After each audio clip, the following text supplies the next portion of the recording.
जय श्री कृष्णा। स्वागत है आप सभी का हमारे YouTube चैनल पर। आज की वीडियो में सुनेंगे विजया एकादशी व्रत कथा। धर्मराज युधिष्ठिर बोले, हे जनार्दन, फाल्गुन मास के कृष्ण पक्ष की एकादशी का क्या नाम है तथा उसकी विधि क्या है? कृपा करके आप मुझे बताइए। श्री भगवान बोले, हे राजन, फाल्गुन मास के कृष्ण पक्ष की एकादशी का नाम विजया एकादशी है। इसके व्रत के प्रभाव से मनुष्य को विजय प्राप्त होती है। यह सब व्रतों में उत्तम व्रत है। इस विजया एकादशी के महात्म्य के श्रवण व पठन से समस्त पापों का नाश हो जाता है। एक समय महर्षि नारद जी ने जगत पिता ब्रह्मा जी से कहा, हे परमपिता, आप मुझसे फाल्गुन मास के कृष्ण पक्ष की एकादशी के बारे में बताएं।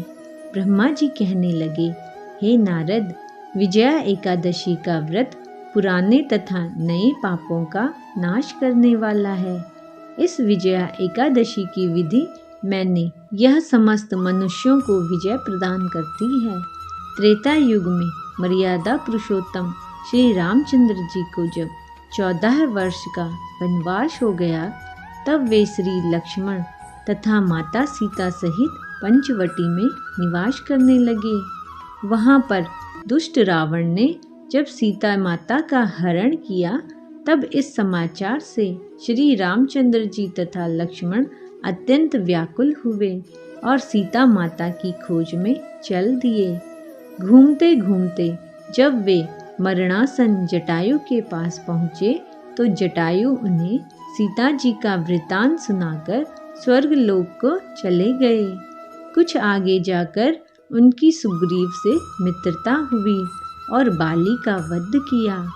हनुमान जी ने लंका में जाकर सीता जी का पता लगाया और उनसे श्री रामचंद्र जी और सुग्रीव की मित्रता का वर्णन किया। वहां से लौटकर हनुमान जी ने भगवान राम जी के पास आकर सब समाचार कहे।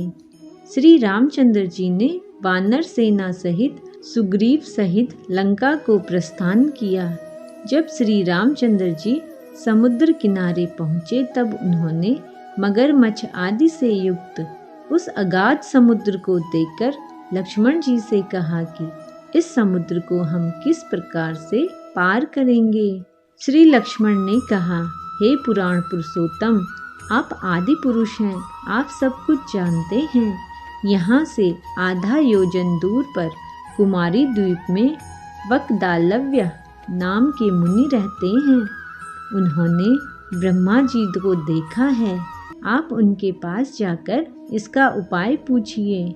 लक्ष्मण जी के इस प्रकार के वचन सुनकर श्री रामचंद्र जी वकदालव्य ऋषि के पास गए और उनको प्रणाम करके बैठ गए। मुनि ने भी उनको मनुष्य रूप धारण किए हुए पुराण पुरुषोत्तम समझकर उनसे पूछा कि हे राम, आपका आना कैसे हुआ? रामचंद्र जी कहने लगे कि हे ऋषि, मैं अपनी सेना सहित यहाँ आया हूँ और राक्षसों को जीतने के लिए लंका जा रहा हूँ। आप कृपा करके समुद्र पार करने का कोई उपाय बताइए। मैं इसी कारण आपके पास आया हूँ। ऋषि बोले, हे राम, फाल्गुन मास के कृष्ण पक्ष की एकादशी का उत्तम व्रत करने से निश्चय ही आपकी विजय होगी। साथ ही आप समुद्र भी अवश्य पार कर लेंगे। इस व्रत की विधि यह है कि दशमी के दिन स्वर्ण, चांदी, तांबा या मिट्टी का एक घड़ा बनाएं। उस घड़े में जल भरकर तथा 5 पल्लव रख वेदिका पर स्थापित करें। उस घड़े के नीचे सतनजा और ऊपर जौ रखें। उस पर श्री नारायण भगवान की मूर्ति स्थापित करें। एकादशी के दिन स्नानादि से निवृत्त होकर धूप, दीप, नैवेद्य, नारियल आदि से भगवान की पूजा करें।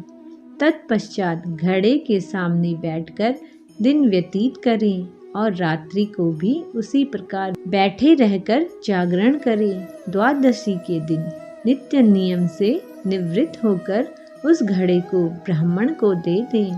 हे राम, यदि तुम इस व्रत को सेनापतियों सहित करोगे तो तुम्हारी विजय अवश्य होगी।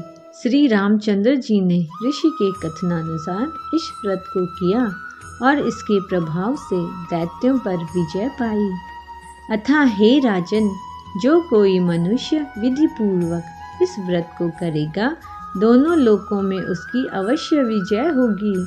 श्री ब्रह्मा जी ने नारद जी से कहा था कि हे पुत्र, जो कोई इस व्रत के महात्म्य को पढ़ता या सुनता है, उसको वाजपेय यज्ञ का फल प्राप्त होता है। तो यह थी विजया एकादशी व्रत कथा। उम्मीद करते हैं आपको वीडियो अच्छी लगी होगी। तो वीडियो को लाइक और चैनल को सब्सक्राइब अवश्य करें। जय श्री कृष्णा।